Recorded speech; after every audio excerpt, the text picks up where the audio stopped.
Hello, everyone, and welcome back. We just got the April monthly report for Star Citizen, and I haven't read through it yet myself. I did a very quick scroll through just to see how big the sections were, and there seems to be a lot of really good content in this. There's a ship section, there's a lot of gameplay stuff, so we're going to go through this, read through everything, and see what new stuff has been worked on, and see what new stuff we can expect coming soon to the Persistent Universe.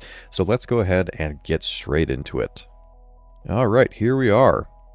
So we got welcome to April's PU monthly report.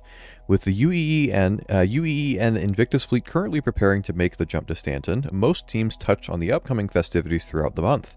However, a lot of work was also done toward features and content coming later this year. Read on for more details. So they mentioned features. They said we probably wouldn't be getting as many features this year because they're working on stability and playability, but sounds like there was some work done on that. So we're going to go ahead and we're going to get straight into it. All right, first we have AI content. AI content spent the majority of April preparing for the release of Alpha 4.1.1, including the communications that players can now receive from mission givers. Although seemingly straightforward, the underlying tech required to implement this within the various connected systems was highly complicated. The team also supported this development by preparing the captured audio and animation files in DataForge so the designers could implement them into the mission logic. In keeping with the general directive of looking for more ways to convey the PU's overarching stories, the team worked on a new approach that, when implemented, will be an exciting new way to update players on storylines and events. AI content also continued to refine NPC behavior packs and prototype lines for design to incorporate into future mission events. Once refined, these scripts will be approved for capture. So, they're working on stuff for those voice lines again for the new space combat missions. You'll hear when you accept them. I guess it sounds like it's a lot more complicated than I would think it would be, so good on them for getting that working for us, and I'm looking forward to seeing what comes next for that. Next we have AI features. Last month, AI features focused on refining the juvenile Valacar. Improvements included changes to its idle roam behavior and navigation mesh to reduce the likelihood of it getting stuck. A cooldown was added to its melee attacks, with the creature now re-evaluating targets during the cooldown. Issues were fixed with the Valacar not looking at its targets when emerging from the ground too. Technology developed for the juvenile Valacar also proved useful throughout April. Now, values can be set up in DataForge, general purpose data editing tool, and passed to Subsumption behavior scripting engine. Previously, these values would be set up in Subsumption itself, meaning that it was hard for the designers to adjust the setup and create variations.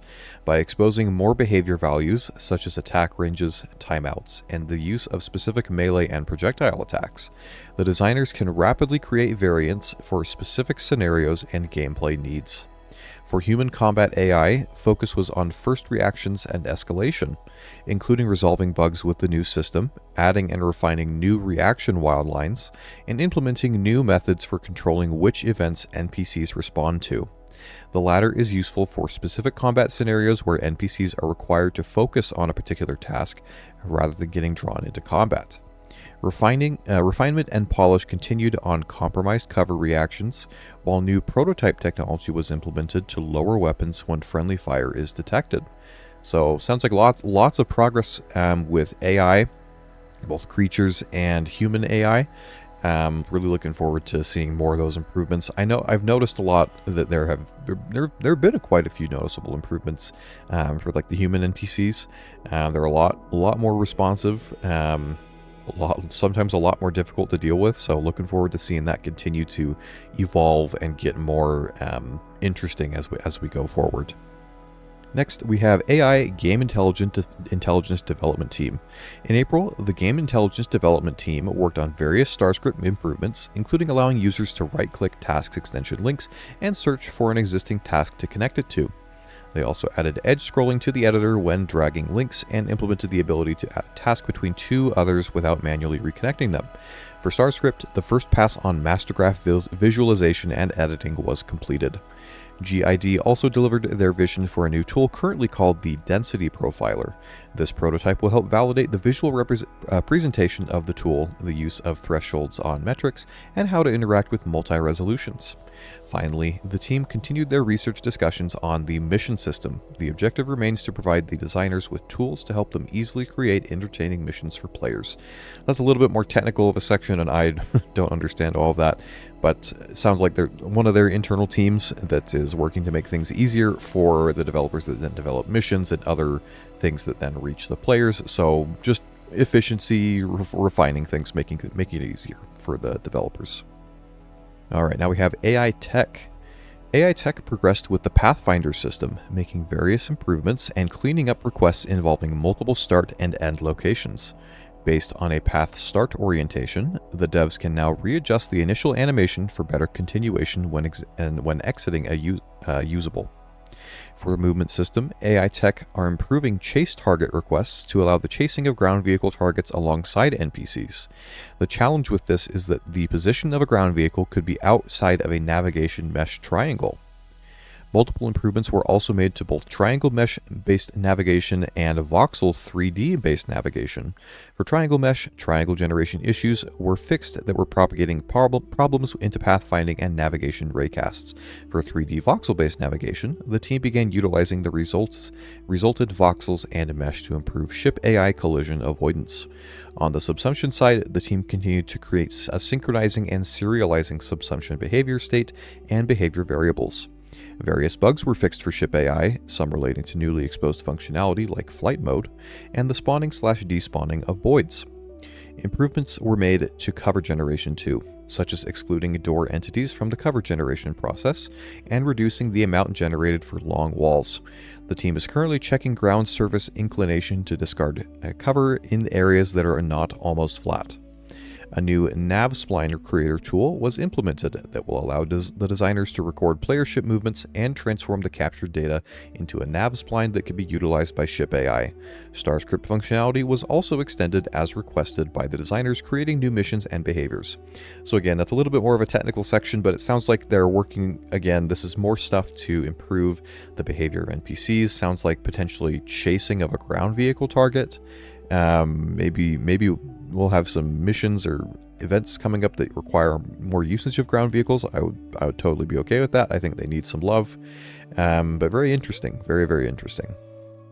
Next, we have animation. Last month, the animation team continued to support the studio-wide initiative of focusing on content for the PU. They also progressed with the Valacar, supported missions, various new mission givers and world NPCs, and began working on a new creature. So I know in my roadmap update that I put out a little bit ago, they had mentioned that there is a new redacted creature on the progress tracker, so potentially it could be the Valacar or something else that we don't know quite yet, but sounds like animation is helping with the work on that. Alright, next we have a ship section, pretty decently sized ship section, so let's go ahead and let's go through it. So art, ships. In the EU, the team focused on closing out tasks for Invictus launch week, including 3 new ships planned for release at the event. The Misk Starlancer TAC was also completed for its upcoming flyable release. So I think those other 3 is, as far as I know, we are looking at the Greycat MTC, which is a ground vehicle. We have the Guardian MX, which is a missile or heavy ordnance version of the Guardian, and the Anvil Asgard, which all we really know is that it's a heavy transport. We're presuming that it'll be able to possibly carry one of the larger vehicles like the Nova Tank or like the Ballista. Beyond that, we don't really know much about it, besides it may possibly be a heavily modified Valkyrie variant. So not quite sure on that, but we'll see soon enough. Then progress was also made on 4 unannounced vehicles. The first is progressing through white box toward full production, while the second is approaching its gray box review and LOD 0 complete. The third, which was briefly shown on a recent episode of Inside Star Citizen, is progressing through concept. What? Briefly shown on a recent episode of ISC? I have no idea what that would be off the top of my head. If you know what that would be, or if you noticed that, let me know in the comments, because I have no idea. The 4th vehicle, the first in a while from an existing manufacturer, has been formally kicked off. Okay, so maybe, let's see, what manufacturers have we not gotten anything from in a while? Let's see. We haven't gotten anything from Origin. That's the first manufacturer that comes to mind. A decent while, I guess. Probably what was it? What are they called? The X12? Is that what it is? The little bike they have? That was kind of recently, but it's been a while. What other ones have we not got? Probably some alien manufacturers. So, maybe a new alien ship or something. Very interesting. Or it could be or it possibly could be the new Kruger light fighter that they showed off that they were working on concepting in an SCL a couple months ago. Maybe they've decided on what one they're going with, got that all worked out, and they're starting to work on that. That may be it as well. Next, the Consolidated Outland Pioneer continued through the pre-production and white box phases. The modular kits were solidified alongside some structural changes to improve the flow and movement through the ship. The team also continued to define the core visual elements to inject the Consolidated Outland art style. Okay, so again, Pioneer's probably going to be, it's a very big ship, so it's going to take them a while to make this, so I wouldn't expect it to even move out of white box for probably several more months. So yeah, good to see though that it's in production, they're making progress.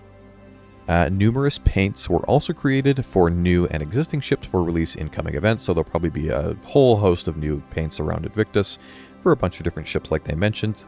The North American content team began closing out 2 variants with polishing and bug fixing. An all-new ship progressed too, with recent decisions being made on cargo capacity and tractor beam placement. Now they're just teasing us. So this is an all-new ship. I'm going to assume this is probably not one that we have seen in any of the Silhouette videos. So all we know is it has cargo capacity and tractor beam. So assuming that's going to be some sort of another cargo ship, but beyond that, I have no idea. As to the other 2 variants they're working on, all I can really say is that sounds like they're getting close to done. So I would not be surprised if these are released in the upcoming months, like during the summer, with some of those patch ships, because it seems like we have pretty consistently gotten at least one ship with every single patch. So wouldn't be surprised to see those coming with some of those summer patches. And then lastly, we get the RSI Apollo continued through the gray box phase with new concepts for the medbay area and bridge. Okay, so it sounds like there may have been some adjustments to those areas, but it's in gray box, so it's progressing well. I would expect that. Again, I'm thinking the Apollo is pretty likely for either around CitizenCon Direct this year or IAE. And then finally, for ships, work continued on the RSI Perseus to define the interior look and feel and ensure it functions as intended. So not a ton there. We know that the Perseus is also in gray box. Sounds like they are hard at work on the interior. They want to make sure it functions as intended. So really looking forward to seeing those ships coming soon. I think the Perseus is also a very likely contender for later this year at either CitizenCon or IAE. So no mention, though, of the Ironclad again. So I wonder if they had talked about it a few months ago. I wonder if they're just not mentioning it, or if maybe they've stopped working on it. I don't know. I guess both of those are very, very valid. It could be either of those. So I don't know. Let me know your thoughts on the ship updates in the comments. I'd love to hear what you think maybe some of these unannounced ships are, or these unnamed ships are, and any other thoughts you have on this ship section. All right, next we have the community tab, community section. This one usually doesn't have too much. Basically, they supported Triggerfish, which is the in-game version of April Fools. There was the funny Arena Commander map you could play on, but not too much there. Only other thing I'm mentioning is it just says that they are currently focused on planning and preparing for the CitizenCon Direct event alongside a variety of other events. So they're working on it. Hopefully it doesn't take away too much from like actual devs doing their stuff, because they're working on Squadron and working on the PU and all those sorts of things. Okay, next we have core gameplay. This is a pretty big section, so this may give us some very interesting information. Let's go ahead and go through it. Several of the core gameplay teams spent the month stabilizing and improving the new space-themed missions in Alpha 4.1.1. This included closing out the first iteration of several new features, such as communication notifications and new mission rewards. So that would be probably the audio you get to hear from the NPCs and the scripts that you get as a mission reward.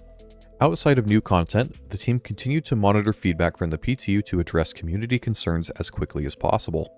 As always, we are infinitely thankful to the players who take their time to contribute to testing leading up to a release from the core gameplay team. Recent tasks following feedback included investigating new issues with quantum travel and reoccurring problems with freight elevators, ship claiming, and inventory flow. Elsewhere, the teams analyzed performance captures, seeing where gains could be made for both client and server frame rates, especially focusing on new content. There are several more ongoing initiatives across the core gameplay teams that are either for the next few releases, longer term, or for Squadron 42. However, much of the work done for Squadron 42 will also be relevant to Star Citizen, so these teams work across both projects. Elsewhere, core gameplay added updates to the engineering UI screen, including countdown warnings for catastrophic explosions, and reinstated and advanced the diagnostic screen MFD. Okay, so engineering mentioned, engineering's being worked on. Further improvements were then made to ship death. For example, fatal damage behaviors now require a significant impact. In addition, catastrophic misfires can now be triggered by nearby items failing due to severe damage. Improvements to deactivating soft death were also completed, and its effects can be enabled separately. For flight experience, the team enabled the new space flight mode in their feature streams. They're currently resolving bugs related to AI ship motion alongside outstanding work on the takeoff and landing experience. Several new game modes were added to allow them to test the new flight model in the future. Due to the data setup, both the new and existing models can be tested separately without affecting each other. An overhaul of control surface tech began. As such, flying in atmosphere and especially gliding is now much more realistic thanks to believable aerodynamic behaviors, such as the nose falling in turns or accurate drag on large AOAs, especially in regards to changing atmospheric densities. There's still outstanding work on the control systems and interaction with thrusters and the AI systems. So interesting there. So control surface being worked on, new flight mode stuff, all that sort of good stuff. Now, April also saw an update to the new quantum tech. In addition to adding a slow speed variant of quantum boosting, the devs resolved several bugs and improved reliability and performance. It also features improved ways for the mission designers to control the flow for AI ships. Further work will focus on improving the current experience and make it compatible with multiplayer. So they added a slow speed variant of quantum boosting. So would that just be like, 10,000 kilometers a second instead of, the speeds that you're supposed to be at for quantum boost? I don't know. I'm not entirely sure what that would mean. Then core gameplay optimized the scan wave mechanic to be as responsive as possible, with focus on overwhelming contact environments where hundreds of thousands of contacts are processed in a short period. Alongside this, the team continued to polish FPS radar and scanning gameplay via regular playtests. April's work continued adjusting the detection formula, highlighting visuals, and disabling the influence signature system to improve it to better serve the intended gameplay. The team then made improvements to inclusion checks, such as adding a mechanic to ship checks for radar contacts within the same room. This allows for a smoother flowing experience when searching for items or objectives out of direct line of sight, which would previously require a fully charged scan to detect. Lastly, the team iterated on a box-out display for radar contacts, optimizing and refining the marker placement.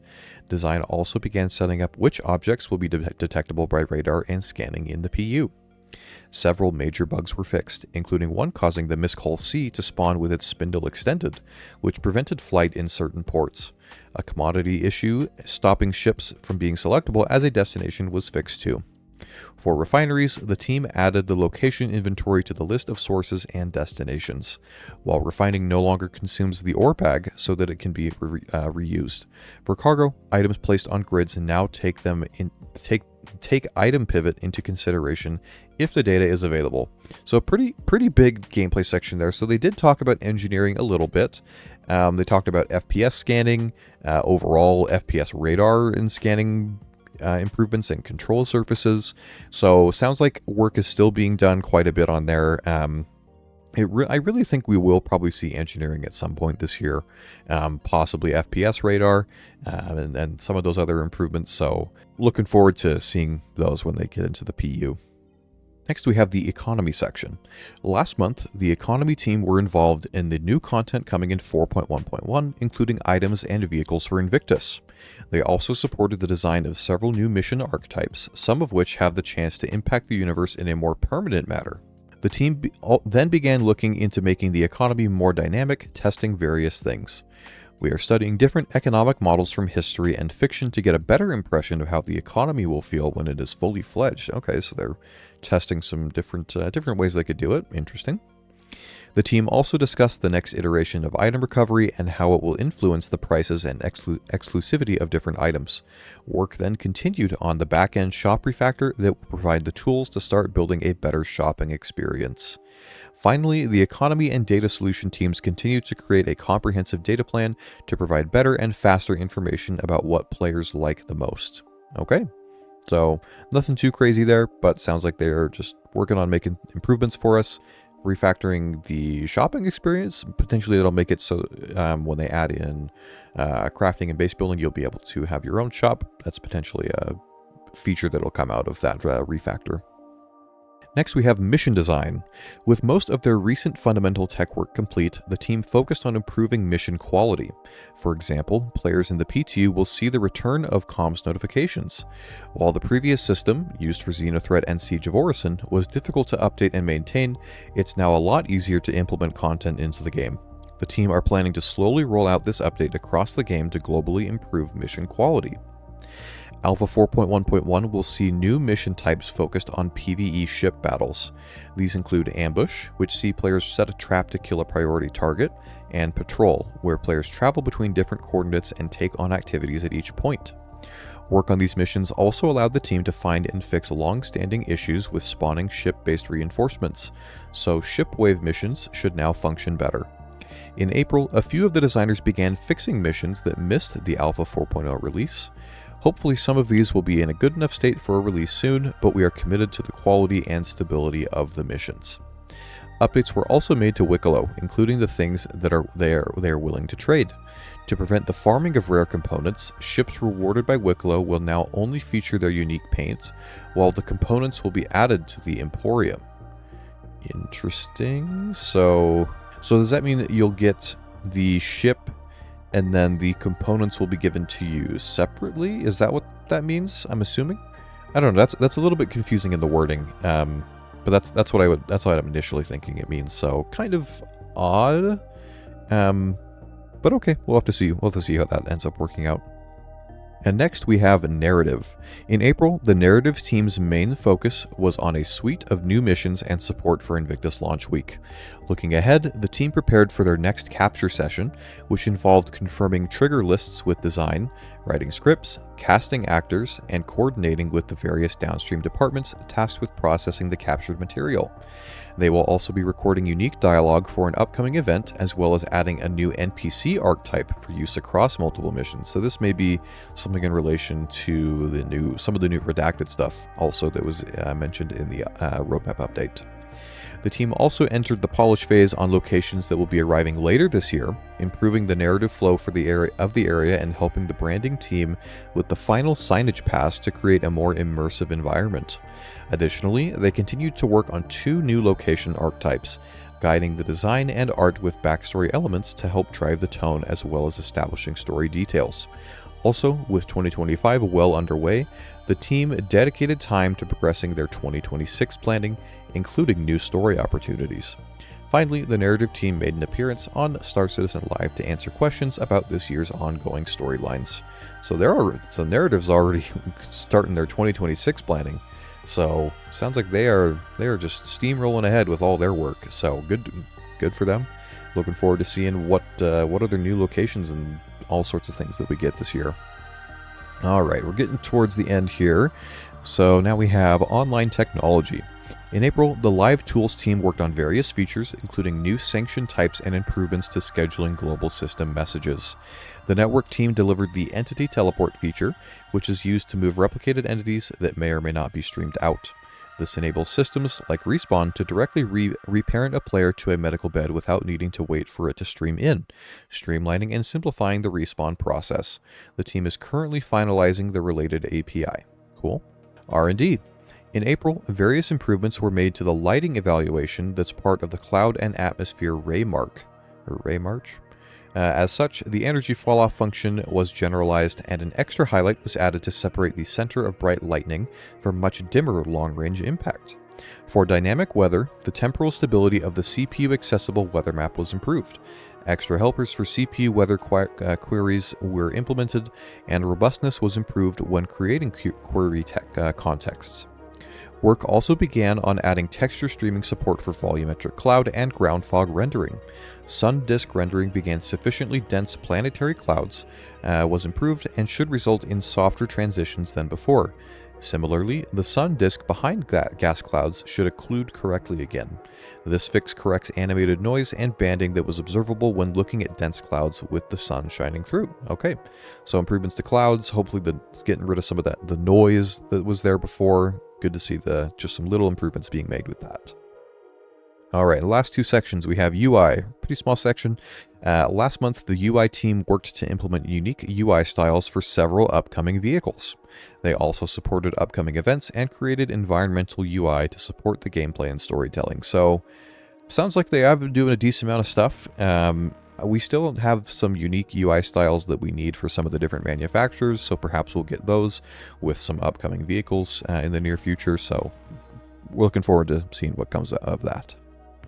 And then the last section we have VFX.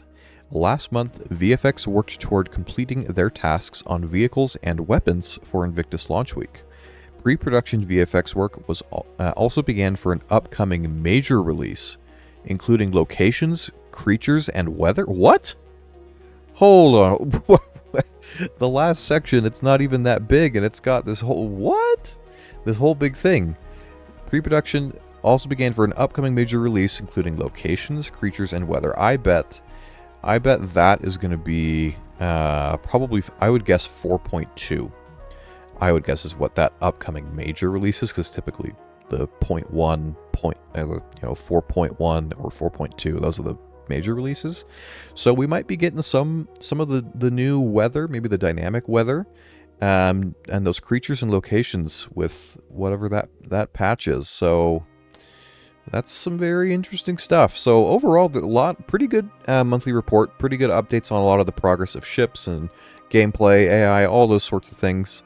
Really looking forward to seeing more of these updates making their way into the game throughout the year. Really excited to see the new everything new that they hinted at and talked about. So let me know your thoughts down in the comments. What do you think of all of these things? What are you looking forward to most?